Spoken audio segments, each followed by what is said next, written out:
Hello, Rachel. How are you? Very good. How are you today? Hopefully we won't freeze. That's for sure. Although the the weather here in the UK may lead to that. But anyway, Rachel, Senior Vice President Global Enterprise Sales at Cisco Systems. I always think it's quite good to get in an outside voice, if I can call you that.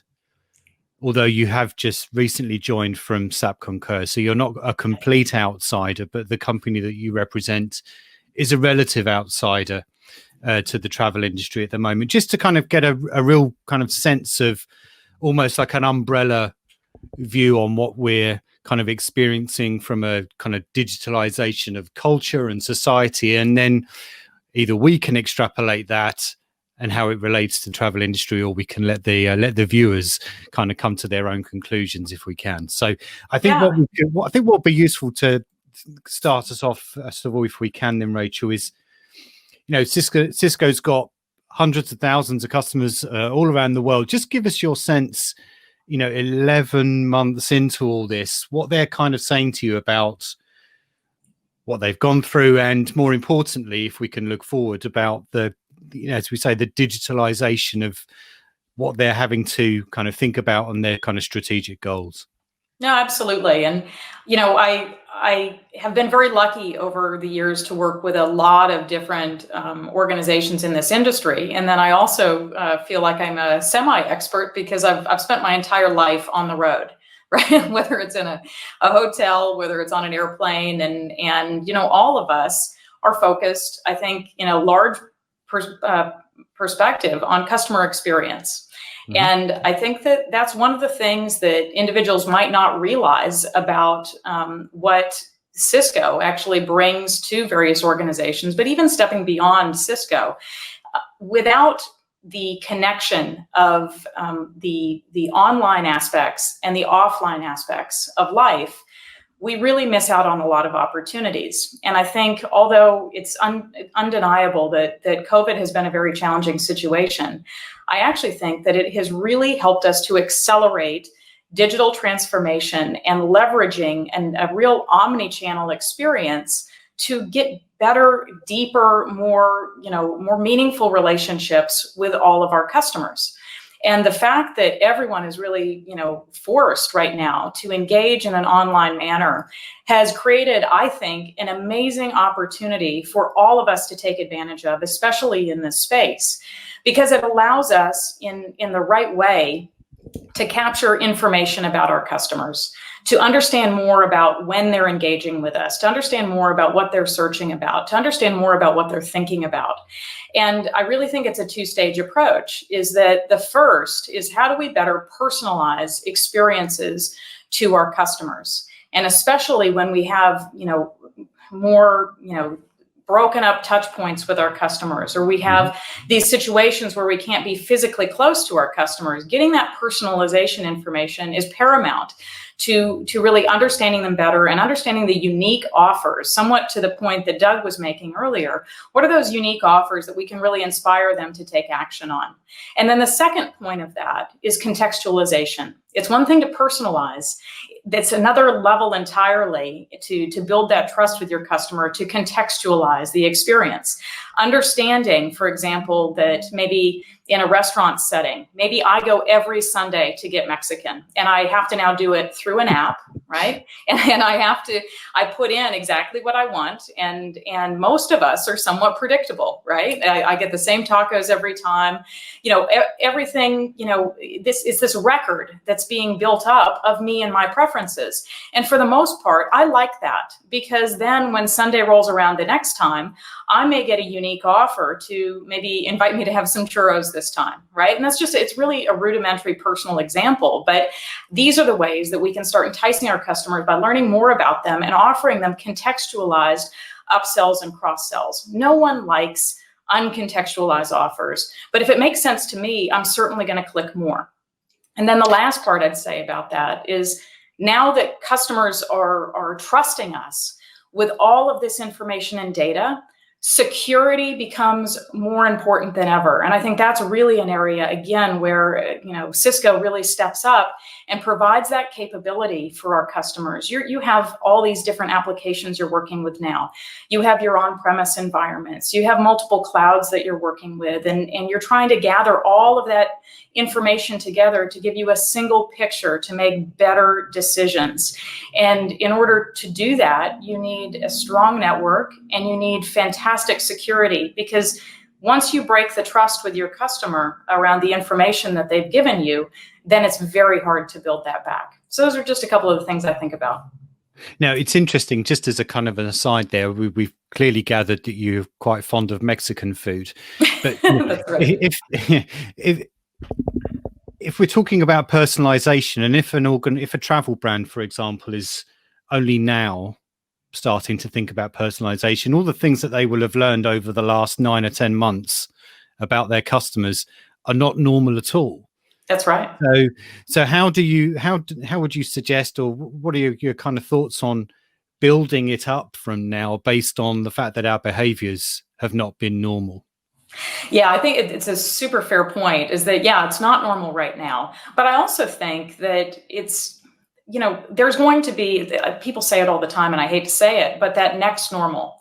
Because, even though I cannot wait to get back on an airplane and go and visit my customers again, I know that there'll be different, choices in the future about travel and how customers decide to work from home or not from home. There's a lot of new opportunities, though, that are going to be created by that. And what I'd say is that by taking a look at some of the preferences now, and then extrapolating them out can give us insights on some new business models and give us insights on some new opportunities to find gaps that people are not being served upon right now, or create that next innovative idea. And I'd also say that I really do think, with working with a variety of brands globally, that customers have always been giving some level of information over. And so for our frequent flyers, our frequent travelers, those people that are really invested in the brand, you will have a lot of that historical data that you can sort of look at trending and the like. But I think, the time is now to take a look at what's happening now and start planning for the next. And I think that when companies take an opportunity to step back and think about that, and think about those market opportunities that they see appearing from the new set of data, that's going to give everyone an opportunity. It's something I've said in the past, is to reset their organizations for the future, to reset for the rebound that is coming, and to get prepared for that next point in time. So if we can move on to another topic, which I think is one that we're all kind of living and breathing, and that is almost kind of what is the future of the work environment. And here we are. We should have all been in Arizona this week, but we're not. I'm stuck in my bedroom office here, and you are where you are. I am too. I believe. I mean, from a Cisco perspective, I mean, yeah, I'm curious as to what is this future of work. I mean, we all have our own opinions on it, but I mean, what is it from a Cisco and perhaps even your own personal perspective on where you see work patterns, working from home, and all those kind of things? Absolutely. And I'll bring a perspective too, is that I just recently returned back from Asia. I'd been living in Asia for 3 years and running large businesses in Asia. And now I'm back in the US. So maybe a global perspective too, is that things are going to change. And I think all of us have realized that it is possible to still interact in a very meaningful and important way with our customers, with our team members, with our employees in a digital manner. And I think that the more that we embrace the opportunities that we get through digital, the better. And I'll give you a quick example, is that digital allows us to without massive investment, to identify, subject matter expertise or unique experiences that we can tease individuals with to give them a sense. Yeah. And I think that's what's really going to continue to be pervasive. Is, I think in the past, people were afraid and they thought that they had to do in person for everything. And that's really not the case. But there's still nothing like that in-person connection. And I really see a future where it's a very hybrid working world. We, as human beings, we crave the ability to connect with each other in person. And I know each and every one of us behind the screen here is thinking about that, how we probably would much rather be, all together and then have those sidebar conversations. Those are things that are really difficult to replicate in a digital world. But I will say that having the appropriate technology to make the experience, almost seem like you're there in person is what's paramount. And that's where, coming into Cisco and being exposed to Cisco technologies, I'm in front of what's called a Desk Pro right now. And I can tell you, when I look across the screen at someone else, using WebEx, it seems like I am physically there with them. And then having the ability to collaborate and share documents together, having the ability to really work as seamless groups. And even when we start traveling again, we're going to have teams that are in, 3 different offices, maybe smaller groups of teams, but they're still going to have to work together in a really seamless and efficient and digital way. So it's really going to be merging that internal experience of being together with the more digital world. And I'd also say there's a lot of innovation coming. I mean, when you're able to have a meeting like this and have the video in real time transcribe exactly what's being said, it's so easier to find a spot that you really wanted to get back to. Even if you were in that meeting physically, to be able to do that and then get back to that point and sort of relive that experience, if it's recorded, is amazing. Or if we have a dog barking in the background, Babblelab technology to actually reduce that so it doesn't seem like it's happening, or if I'm crinkling paper.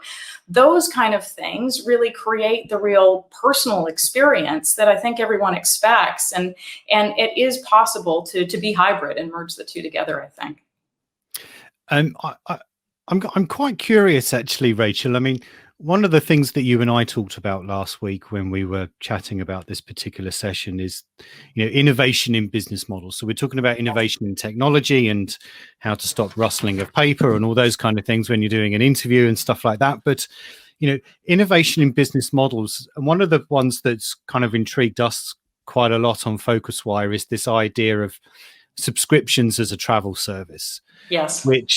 Or to give it a rather grand title, which I'll probably be told off about, in Netflixization of the travel industry. But it is essentially where we start to become members of brands. So it kind of replaces loyalty schemes. Volaris, the Latin American airline low-cost carrier, has been playing with this actually for a few years with a modicum of success. And others TripAdvisor just last week talked about a subscription type products. Is that a reflection on where we are as a consumer base and the fact that we're much more interested in being members of something like Netflix, Prime, or whatever? Or does it speak to where we are as an industry as we try to get out of or start to move from mid-pandemic to post kind of into recovery period? Just because we're not quite sure when we're going to be able to use things, so let's become members and use them at our own will. Is that what it is, or is it kind of a heady mix of all of those? You know what? I think it's a bit of a mix, because I think as consumers, we're a lot more used to the concept of a subscription. I think that's come through technology. People are now used to buying technology as a subscription, and it's come from our personal lives, like you said, Netflix or Hulu or whatever, Apple TV, whatever it may be. I think the thing that, I've been really lucky to work through technology transformation, working for, traditional software companies that you would purchase it once and then it's done, to this move to subscription. And at least from my perspective, why people like subscriptions is the additional services and insights that you can get around them. And I think that's where the time is really, ripe right now to approach those type of offers in travel and transportation and hospitality, because now we're starting to get that data to help us to be a more insightful partner to our customer, to actually give them something back, to help to make them know that we understand them. I think one of the things people love about loyalty programs is they feel special. And I think that each and every one of us, especially right now when there's not as much special fun that we can be looking forward to, are looking for opportunities to really be understood as individuals and as customers. And when you get a unique offer from Amazon Prime, for example, or even your local hotel group. I am very loyal to a particular hotel group, and I love the fact that every couple weeks they still, even right now, try to entice me with some locations that they know that I've liked in the past, or a particular brand segment in their portfolio that I've liked, or tried, they know that I like to golf, so trying to entice me, hey, this is a short drive away, why don't you take a look at having a bit of a staycation? And that's, I think, the benefit of a subscription, is that you're buying into that insight. And I think that when we just sell subscriptions without the insight into the customer and the personalization and contextualization aspect, I think we really miss the boat. If you can put those two things together, that's when you really get synergy with your customer and really get the longevity and the adoption, and then the renewal of the subscription, which is a really key part of the entire offer. Now, I think what underpins a lot of this, perhaps less so with subscriptions, but if you take a wider view about the implementation of new technology and biometrics and all sorts of things like that, which are absolutely for the benefit of getting this industry moving again. As I say, a lot of this is all underpinned by one, it is security, but also it's the trust that is required by our traveling public consumers to have faith in both the brands and the technology that they're using. Mm-hmm. So do you think, I'm a bit skeptical really, but do you think their brands do need to reassure people about the trust that they should have in this new technology? Or do you think, because we have, going right back to the beginning of our conversation, become digitalized and we kind of automatically trust brands and technology to kind of cyber look after us? I still think that there is a very big segment of the population that still gets nervous about the amount of information that they hand over to a brand, even if it benefits them, unless they're very secure and feel that trust element. And, somebody that I really respected one time said, trust is gained in drops and lost in buckets. And I think that's where security really plays an incredibly important role. And, as we have more diverse technology landscapes, as we're gathering more personalized data from our customers, it's harder and harder for our chief technology officers and chief information officers and chief security officers to have control over that entire landscape, especially when we're developing our own apps, especially when we're using a multi-cloud strategy and working with the likes of Google and Amazon and Microsoft and Cisco and many others. So I think that that's one thing that I'm especially passionate about being at Cisco, is the ability to, we talk about this concept of zero trust. How do you make sure that you have zero trust for individuals at the edge of your network, to make sure that you're validating that is who that person is? It's also important for the future of work, because as we're having more distributed working environments and allowing people occasionally or full-time even to work from home, how do you make sure everyone has that same experience that they would have and efficiency that they would have if they were in the office, when they're actually, at their home or at some other remote environment? So I think all of those things are incredibly critical, and you have to take a strategy that is really comprehensive across all of your digital properties, because a weakness and a vulnerability can be found, in an email even, right? And then it can propagate throughout the entire network. And those are the things that customers remember, unfortunately, for a very, very long time. And then it really cuts off your ability to take that personalized information from them and get their confidence to share with you. And that, again, is what consumers are expecting nowadays, is that that you know them as a person. And if you lose that opportunity, then you're really losing an opportunity to continue to evolve your business and build those deep customer relationships. Thank you. A quick audience question, if we can, before we wrap up, Rachel. I mean, it happens to all of us. I mean, how can companies avoid unexpected competitors from stealing market share? I mean, it's a very broad kind of question.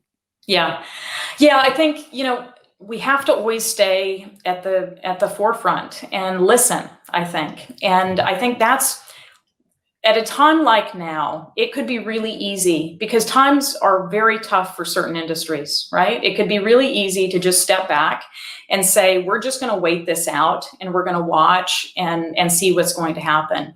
And I just want to use an example of a totally different industry, oil and gas and mining. There are boom and bust cycles in that industry all the time, especially oil and gas and mining as well with commodity prices. But what I've found with working with those industries is when there is a downturn, and I know it can be difficult, but when there's a downturn, that's the time that they take to regroup, to invest, and to make sure that they're understanding the opportunities to improve themselves as a business and be able to take advantage of that next boom period. And that's the thing that I would say very respectfully to everyone on the call is now is the time to make sure that you're that business that's jumping ahead. There was a really interesting study done by BCG and Harvard about, even during a downturn, there is 14% of organizations that still grow top line and still manage to reduce their expenses. And those are the businesses that are shooting ahead. And one of the things that those businesses do is that they do invest. Now, it's not meaning that you're going to invest all across the board. You have to understand your strategy, how where you want to put that focus. But I think it's very possible right now. And now is the time that new business models are going to be developed. Now is the time that customers are going to make decisions because the world is a bit crazy now. They're making new buying patterns. They're experiencing the world in a different way. They're thinking about what's going to happen when things open up again. Don't be left out. Don't miss that opportunity to be at the forefront by making the right investments, I'd say. Okay, well, you've got 4 days until your next Mexican dinner, so I hope you can hold on and look forward to that. I'll try to persevere. Rachel Barger from Cisco Systems, thank you very much for joining us. Really appreciate it. Thank you so much, Kevin. Wishing you all a very great rest of the conference. Okay, best of luck.